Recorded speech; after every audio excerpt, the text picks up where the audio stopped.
Jadi lebih tenang. Itu karenanya Rasulullah SAW lebih suka hidup dalam kondisi miskin, ya, dan senang berkumpul dengan orang-orang miskin, karena hidupnya lebih sederhana, tidak terlalu banyak yang dipikirkan.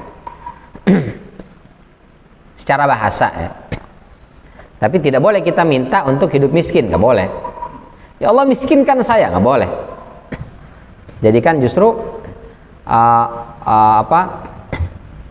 Allahumma inni as'aluka al-ghina wat-tuqa wal Allahumma inni as'aluka al-huda wat-tuqa wal afafa wal ghina. Ya Allah, aku minta kepadamu al-huda, hidayah, wat-tuqa, ketakwaan, wal afaf, kecukupan sehingga aku nggak perlu harus ngemis-ngemis minta-minta ke orang, itu al-afaf, wal ghina, cukup, kekayaan.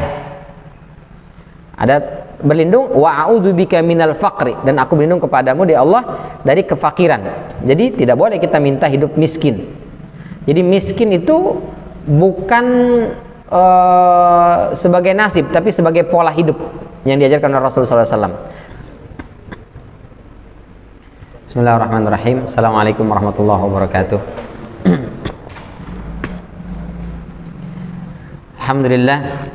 Alhamdulillahi wa kafa wa salatu wassalamu ala rasulillahil mustafa wa ala alihi wa ashabihi al-awfa ila yaumil wafa. Asyhadu an la ilaha illallah wahdahu la syarika la wa asyhadu anna Muhammadan abduhu wa rasuluh ahla sidqi wal wafa. Laqad qala Allah ta'ala fi kitabihil karim ba'da a'udzu billahi minasyaitonir rajim. Ya ayyuhalladzina amanu taqullaha haqqa tuqatih wa la tamutunna illa wa antum muslimun. Amma ba'd fa inna asdaqal hadithi kitabullah wa khairal hadi hadi Muhammadin sallallahu alaihi wasallam. Allahumma iftah lana abwaabal ilmi wa akrimna binuril fahmi wa sahhil akhlaqana bil hilmi. Allahumma yassir wa la tu'assir fa inna taysira kulli 'asirin yasirun 'alaik. Hadirin sidang jamaah salat maghrib rahimani wa rahimakumullah.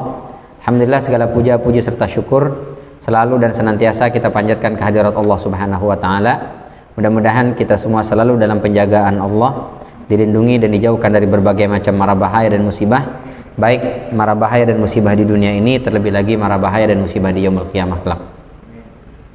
Salawat beriring salam tak lupa kita sampaikan kepada junjungan kita Nabi besar Muhammad sallallahu alaihi wasallam, kepada keluarga beliau, kepada para sahabat beliau, dan juga kepada para pengikutnya, yang mudah-mudahan kita semua masuk ke dalam barisan pengikut Rasulullah sallallahu alaihi wasallam yang besok di yaumul qiyamah mudah-mudahan kita semua bisa mendapatkan syafaat dari beliau. Amin ya rabbal alamin. Hadirin rahimani wa rahimakumullah, kita masih di surat Al-Ma'un. Seperti biasa kita baca dulu. Wa yamna'unal ma'un.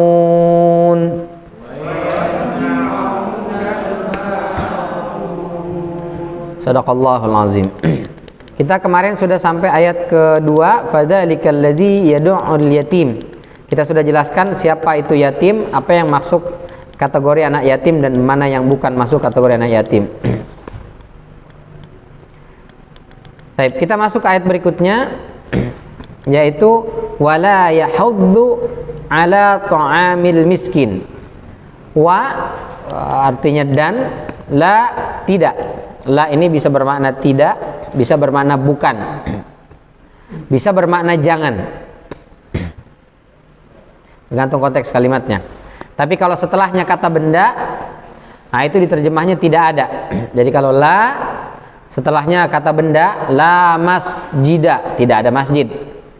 La ilaha, tidak ada Tuhan yang disembah atau yang berhak untuk disembah, illallah, kecuali Allah Subhanahu wa taala. Jadi la ilaha, tidak ada ilah. Bukan jangan ilah atau tidak ilah, tapi tidak ada. Tapi kalau masuk ke kata kerja itu bisa bermakna tidak, bisa bermakna jangan. Ya. La itu woro-woro, apa istilahnya? Ngajakin orang, menyeru, ngingetin. Ayo, ayo. Nah, itu dari kata hadda yahuddu itu. Ala, untuk atau atas, ta'ami bermakna it'am, yaitu memberi makan. Al-miskin, orang miskin. Miskin ini diambil dari kata sakana, artinya menetap atau tinggal. Kenapa orang miskin disebut miskin? Karena dia mau kemana-mana nggak ada uangnya, jadi ya diam aja di rumah gitu. Miskin. Sakana. Tapi di makna yang lain, sakana itu artinya tenang. Justru orang miskin itu hidupnya lebih tenang dibandingkan orang kaya. Sakinah kan ada sakinah. Sakinah, mawaddah, rahmah, halimah, siapa lagi tuh? Banyak ini. Jadi miskin secara bahasa dia bermakna aktivitas tidak terlalu banyak karena miskin. Maka sakana, lebih banyak diam tinggal. Tapi di satu sisi miskin itu bermakna tenang. Jadi orang miskin itu kehidupannya lebih tenang karena dia tidak terlalu banyak target yang muluk-muluk macam-macam. Sementara orang kaya itu hidupnya lebih kurang tenang karena banyak yang dipikirin. Ini belum aset yang di sini, aset yang di sana. Nah, istri juga, istri yang di sini, istri yang di sana. Udah banyak, udah pusing kepala itu. Jadi lebih tenang. Itu karenanya Rasulullah SAW lebih suka hidup dalam kondisi miskin. Dan senang berkumpul dengan orang-orang miskin karena hidupnya lebih sederhana, tidak terlalu banyak yang dipikirkan. Secara bahasa ya. Tapi tidak boleh kita minta untuk hidup miskin, nggak boleh. Ya Allah miskinkan saya, nggak boleh. Jadi kan justru Allahumma inni as'aluka al-ghina wat tuqa wal Allahumma inni as'aluka al-huda wat tuqa wal afafa wal ghina. Ya Allah, aku minta kepadamu al-huda, hidayah, wat tuqa, ketakwaan, wal afaf, kecukupan sehingga aku nggak perlu harus ngemis-ngemis minta-minta ke orang, itu al-afaf, wal ghina, cukup, kekayaan.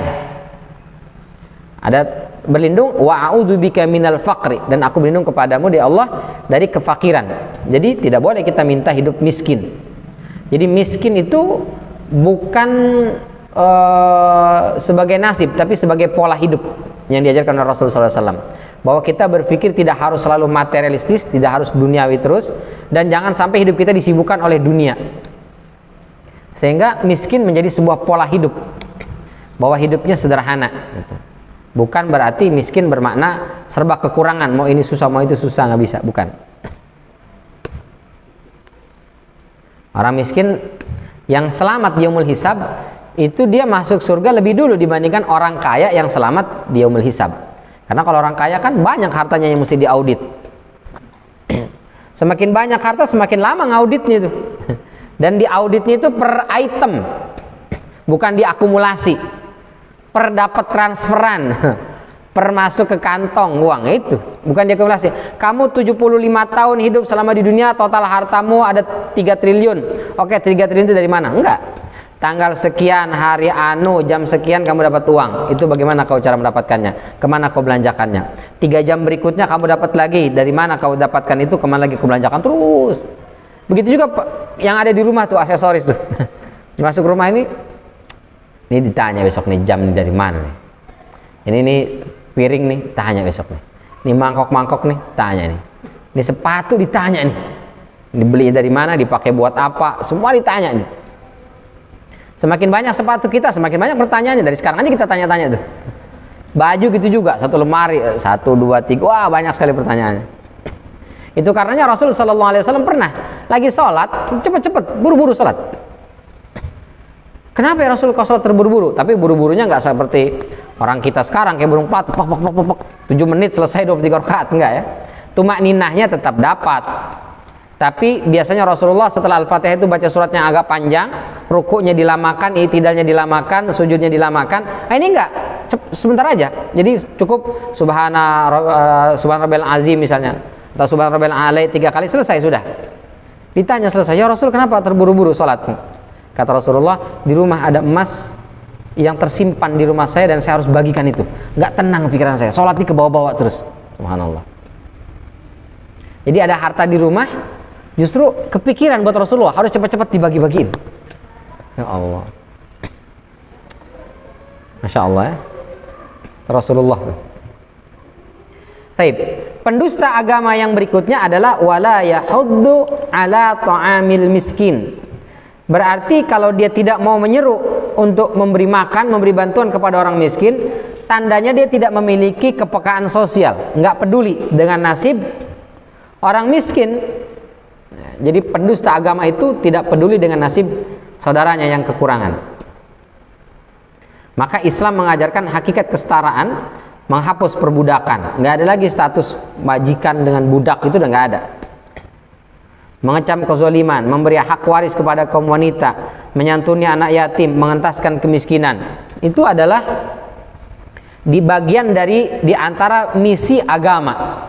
Maka kalau ada orang tidak mau menyantuni anak yatim, tidak mau mengentaskan kemiskinan, tidak mau ada peran dan ikut andil untuk membantu saudara-saudara yang kekurangan, berarti dia tidak mau menjalankan misi agama. Sehingga Allah katakan yukadzibu biddin, termasuk kategori pendusta agama. Nauzubillah min dzalik. Jadi kata Al-Mawardi dalam An-Nukat wal Uyun, wala yahuddu itu maknanya dua. Pertama, ketika dia mampu, kaya, tidak mau membantu, tidak mau memberi, tidak mau menyantuni. Kalau dia tidak mampu, dia tidak mau ngajak orang.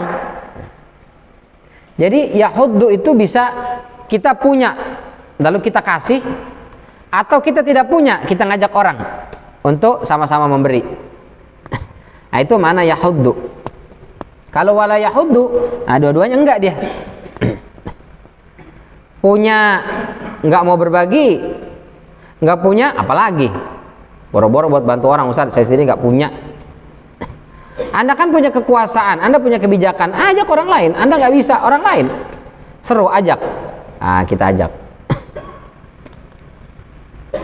Jangan seperti orang-orang musyrik nih, orang-orang kafir. Wa idza qila lahum anfiqu mimma razaqakumullah qala alladziina kafaru lilladziina aamanu, apa katanya? Anut'imu man law yasha'ullahu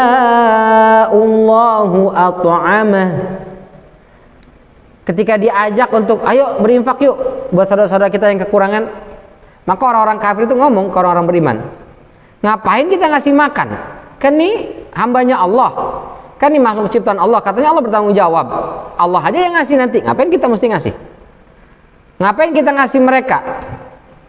Mereka miskin itu karena malas sih. Coba kalau rajin bekerja dapat itu. Ngapain kita bantu-bantu? Biarin, biar dia tahu rasa, biar dia mikir. Nah itu bisikan-bisikan dari syaitan yang membuat kita bakhil. Jadi setan itu menakut-nakuti orang itu kemiskinan, kefakiran. Ya wallahu ya'idukum maghfiratan minhu wa fadla. Asyaitanu ya'idukumul faqra. Setan itu membisikkan kita miskin. Nah, kalau kamu nggak begini nanti miskin. Kalau kamu berbagi nanti bakal bangkrut. Kalau kamu suka membantu, kalau kamu suka ini nanti bagaimana nasibmu? Itu setan tuh. Jadi membuat orang itu bakhil, tidak mau memberi. Itu bisikan dari syaitan. Dari rumah udah niat banget, pokoknya nanti ke masjid masuk kotak amal 100.000. Begitu sudah sampai gang depan 5.000 aja kayaknya dah. Ntar pulang ada mau dibeli soalnya 50.000 aja. Begitu sampai ke sini salat tahiyatul masjid atau langsung salat berjamaah, selesai salat 20.000 aja dah. Begitu masuk, kok bunyi? Ya 2.000 perak. Jadi dari rumah niatnya bisa 100.000, sampai sini bisa hanya 1.000 rupiah atau bahkan 2.000 rupiah. Nah itulah setan itu, membisikkan kita itu. Nah kalau orang-orang yang mengikuti bisikan syaitan, lama-lama akan menjadi karakter dia. Kalau sudah menjadi karakter, maka dia tidak mau peduli kepada siapapun. Apapun yang terjadi kepada siapapun, dia tidak mau peduli, tutup mata, tutup telinga. Padahal harta bisa sampai ke tangannya, itu kan ada keterlibatan banyak pihak. Makanya Allah dalam Al-Quran itu selalu menyebut nahnu narzuqukum atau rozaqnakum, kami yang memberikan rizki kepada kalian. Allah nggak pernah bilang rozaqtukum atau arzuqukum, aku yang merizkikan kepada kalian. Nggak pernah. Dalam Al-Quran selalu menggunakan kata ganti kami. Kami ngasih rizki, kami yang ngasih rizki, kami yang ngasih rizki. Padahal Allah itu tunggal esa. Kenapa nggak Allah bilang aku, tapi bilang kami? Memang ada beberapa pendapat para ulama kenapa Allah gunakan kata ganti kami dalam Al-Quran.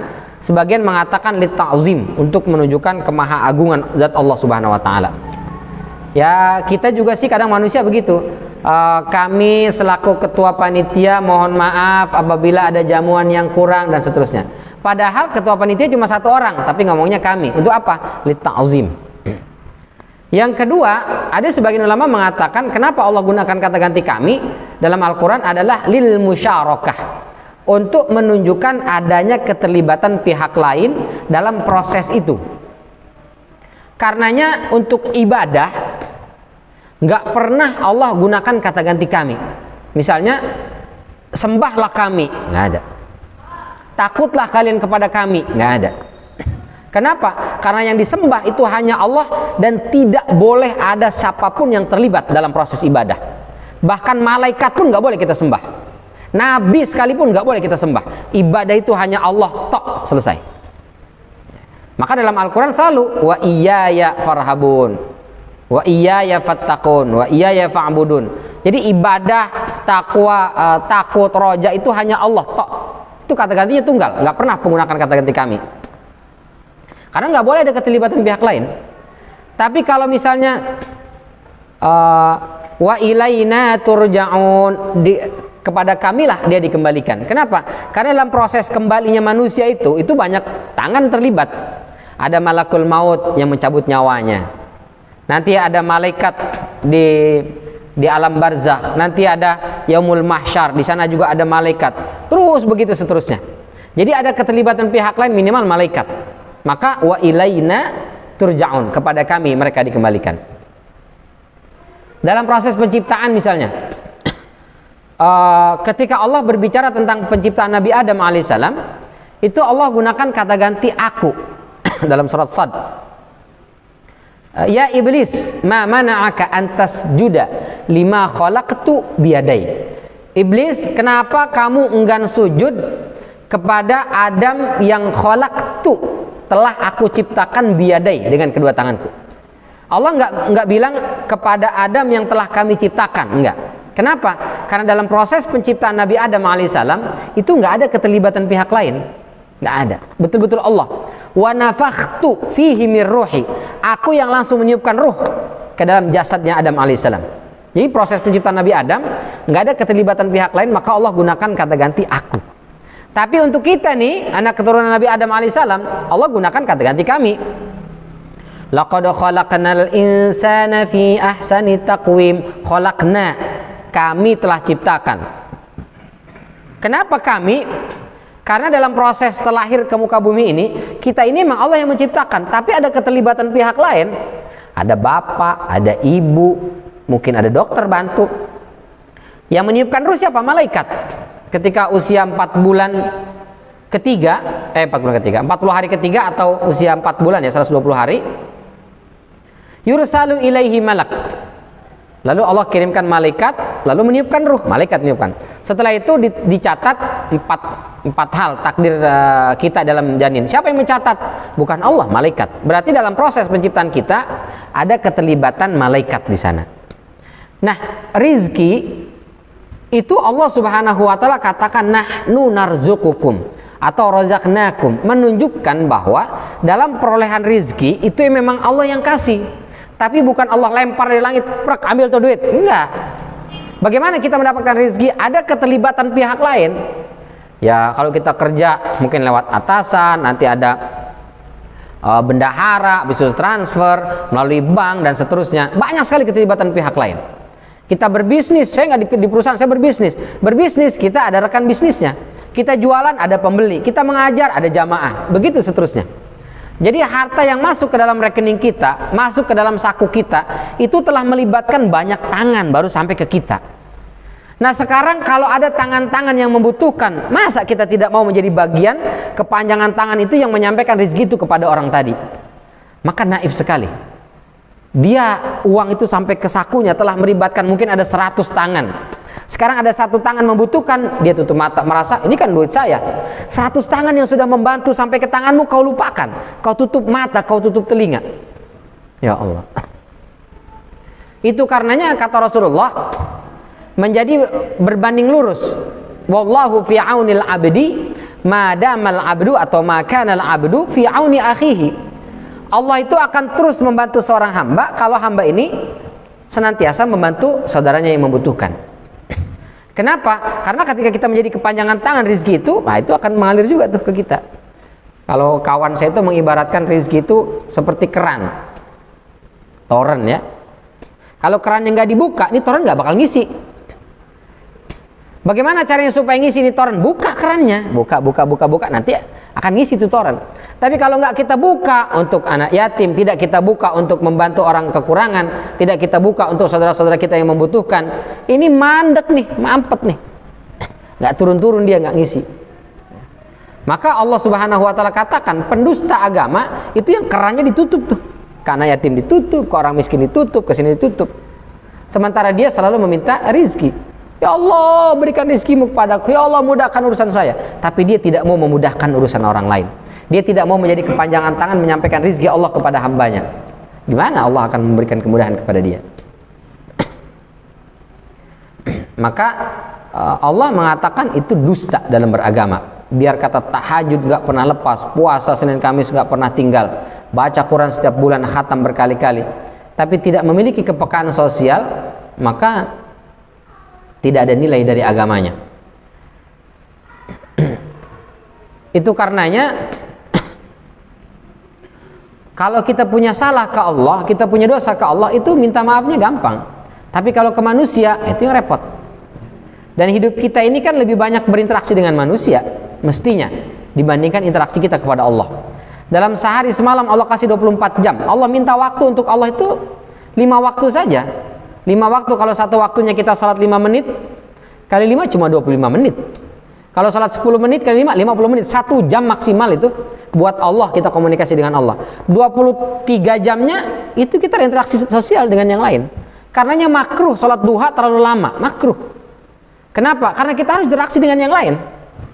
Allah bilang, idza nudiya lis-salati min yaumil jumu'ah fas'au ila dzikrillah.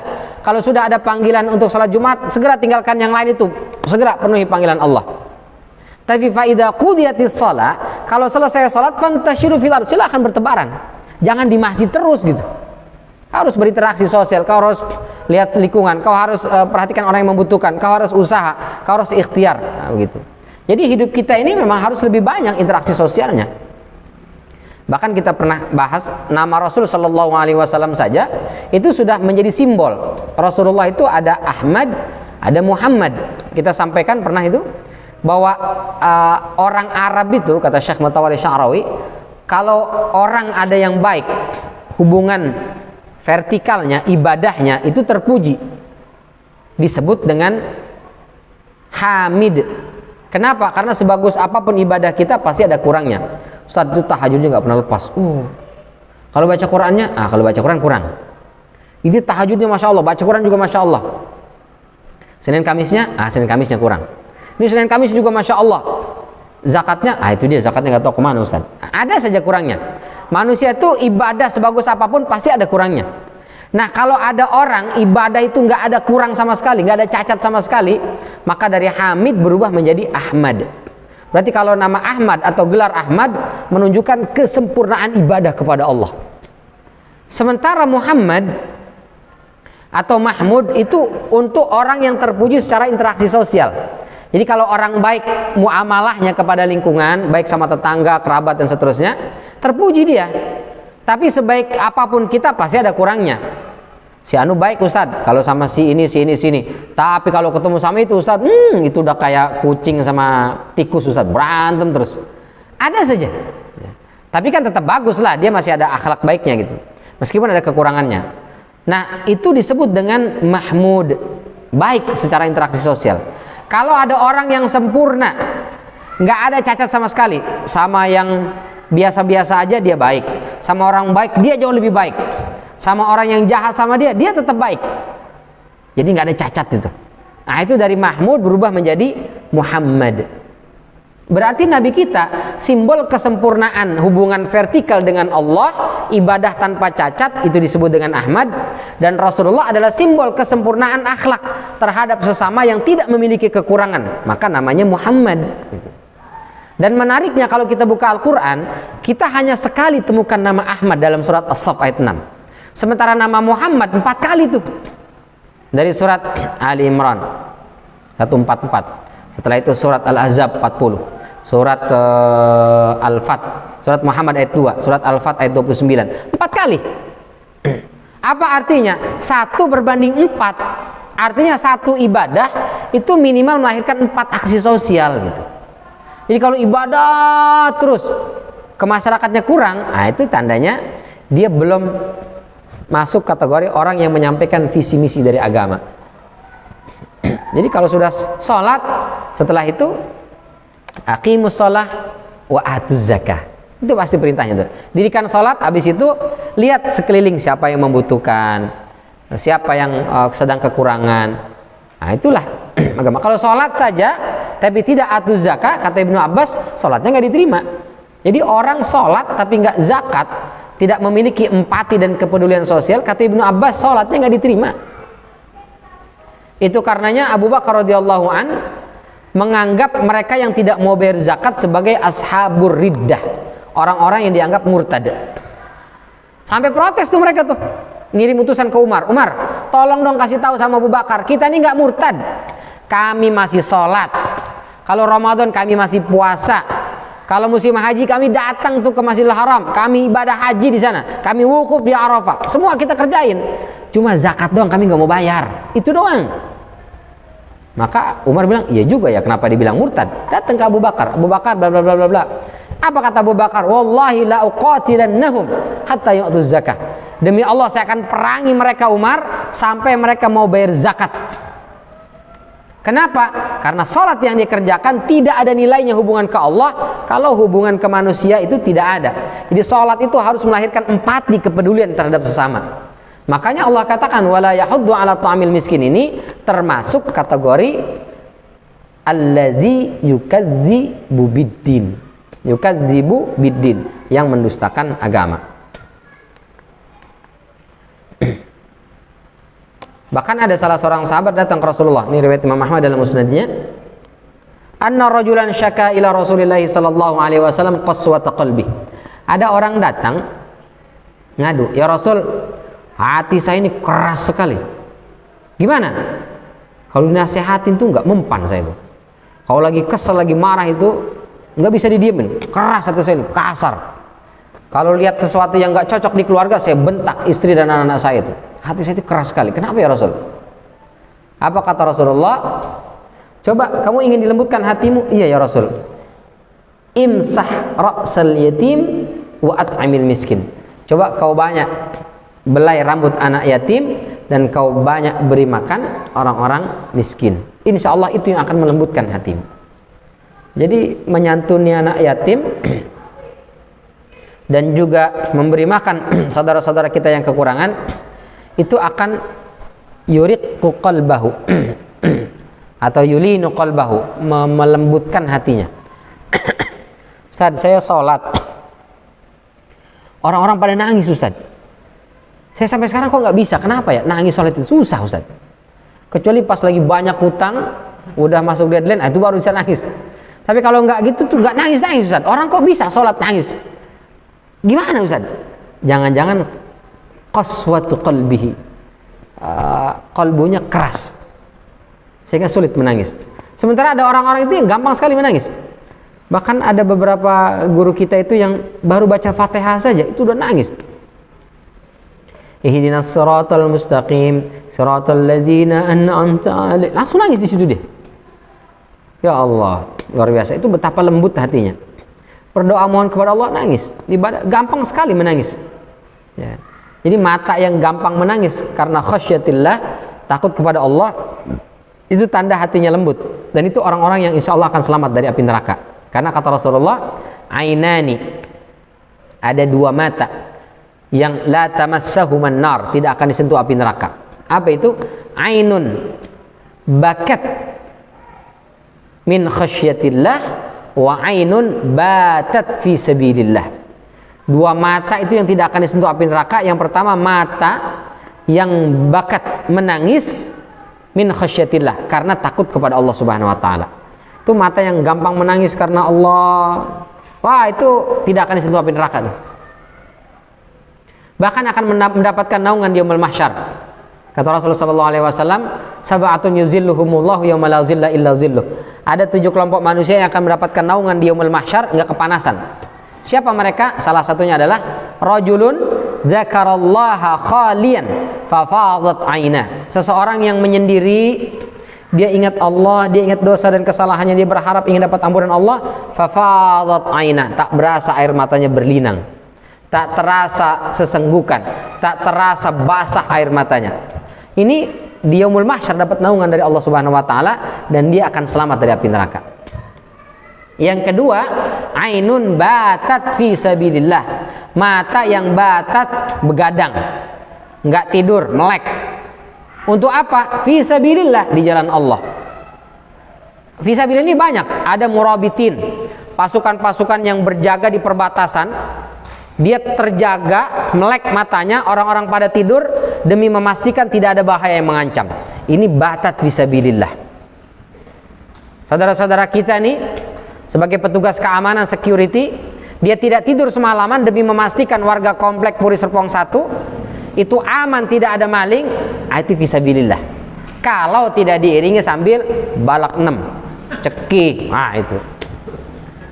Apalagi kalau udah dibarengin main itu sambil glek, itu enggak. Tapi kalau dia tidak melakukan perbuatan maksiat dan betul-betul menjaga lingkungan kita, dan begitu masuk waktu sholat, itu insya Allah. Tapi kalau nggak sholat, mudah-mudahan sih sholat ya. Alhamdulillah kita ini tenang sholat di Al-Madani ini. Kita parkir dimanapun, alhamdulillah ini ada security mantengin, tenang ya. Insya Allah aman. Tapi kalau kemudian nggak sholat, kasihan ya. Mudah-mudahan selesai itu dia sholat, sehingga termasuk batat fi sabilillah, mata yang begadang untuk menjaga di jalan Allah Subhanahu wa taala demi menyelamatkan saudara-saudara yang beriman dari hartanya ataupun nyawanya dari bahaya. Itu fisabilillah tuh, dapat pahala tuh. Bukan hanya pahala, selamat dari api neraka. Tapi kalau batat fi Jerman Liga Europia, itu enggak. Begadang demi memastikan Jerman menang, demi memastikan Prancis juara Liga Eropa, itu biar kata begadang dari sore sampai subuh, itu tidak termasuk, bukan. Jadi memberi makan kepada orang miskin, atau dia tidak memberi makan tapi ngajak orang, ayo kita ini yuk, itu saja sudah termasuk kategori mereka-mereka yang jujur dalam beragama. Tapi yang tidak mau memberi, itu termasuk para pendusta agama. Makanya dalam surat Al-Insan ayat 8 sampai dengan 10 Allah katakan, di antara ciri penghuni surga itu wa yut'imuna at-ta'ama ala hubbihi miskinan wa yatiman wa asira. Mereka suka memberi makan, dan memberi makan itu ala hubbihi, dari makanan atau harta yang dia suka, itu dikasih. Artinya apa? Jangan ada orang membeli makan karena dia sudah nggak suka. Ini udah mau basi di rumah baru dikasih orang, udah mau rusak dikasih orang, atau dia bikin yang dia juga nggak suka baru kasih orang. Apa ayat itu? Jangan kamu memberi sesuatu yang kamu sendiri nggak suka, itu apa dalam surat Al-Baqarah itu? Subhanallah. Tapi ini ala hubbihi, yang disukai. Hobinya makan rendang, kikil, gulai. Giliran ngasih orang cuma teri sama ikan asin. Mestinya ala hubbihi, saya suka makan daging kambing, ngasih orang daging kambing juga. Saya suka makannya makan gulai, maka ngasih orang gulai juga gitu, yang enak-enak. Bukan asal, Ustadz dia sih dikasih ini aja udah nasi sama sambal sama kerupuk aja udah seneng banget Ustadz. Ya kalau bisa lebih jangan cuma itu gitu. Kita suka makan yang enak-enak, masa ngasih ke orang yang kita sendiri pun nggak suka. Illa antum midufih ya.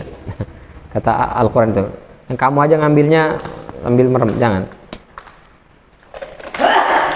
Kepada siapa? Miskin, orang miskin, yatim, orang anak yatim, wa asiro, kalau ada tawanan. Begitu ditanya, Kenapa kamu ngasih makan itu? Kamu membantu orang yang membutuhkan itu. Innama nut'imukum liwajhillah.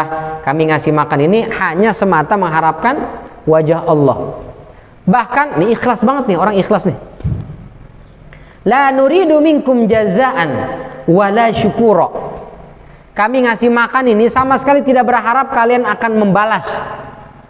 Ada orang itu ngasih berharap dibalas. Jadi dia masaknya enak, kasih ke tetangga pakai piring. Oh. Besoknya assalamualaikum, ya balikin piring. Kok kosong? Udah mulai tuh, besok ngapain lagi lah ngasih? Gitu kok mau ngasih. Jadi berharap balasan tuh. Bukan hanya balasan, wala syukuro. Bahkan ucapan terima kasih pun nggak diharapkan. Jadi dia ngasih, yang dikasih nggak bilang terima kasih, sama sekali nggak terganggu hatinya. Wah, itu ikhlas tuh. Kalau kita tuh ngasih, langsung selonong boy. Bilang apa? Nah gitu kita kejar tuh. Kita sih emang nggak berharap dia ngebalas, tapi minimal bilang makasih dong. Itu masih belum ikhlas kita tuh. Ini kata Allah dalam surat Al-Insan tuh, la nuridu minkum jazaan wala syukura. Wah, itu udah keren banget tuh. Inna nakhafu min rabbina yauman abusan qamtarira.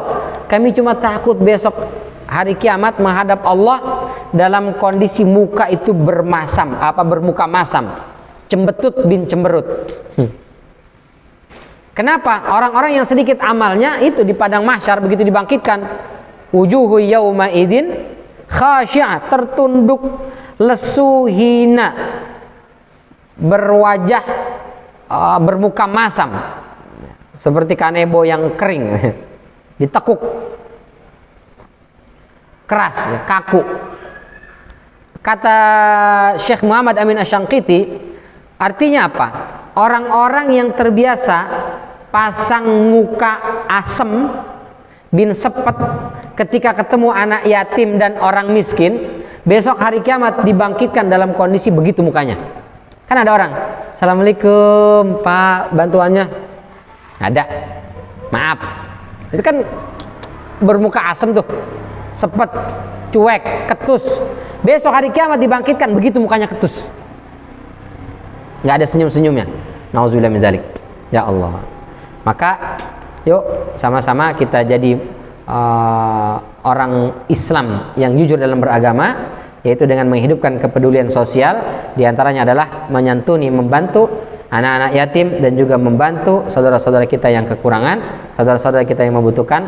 Dengan begitu, pertama Allah akan bantu mudahkan urusan kita di dunia. Besok hari kiamat mudah-mudahan kita termasuk orang-orang yang selamat dan mendapatkan ridho dan wajah Allah Subhanahu wa taala, sehingga kita ditempatkan di surganya Allah Subhanahu wa taala kelak. Amin ya rabbal alamin. Terima kasih atas segala perhatian. Mohon maaf apabila ada kekeliruan dan kekurangan. Sudah masuk Isya, kita tutup dengan hamdalah dan kafaratul majlis. Alhamdulillahirabbil alamin. Subhanakallahumma wa bihamdika asyhadu an la ilaha illa anta astaghfiruka wa atubu ilaik. Wabillahi taufiq wal hidayah. Assalamualaikum warahmatullahi wabarakatuh.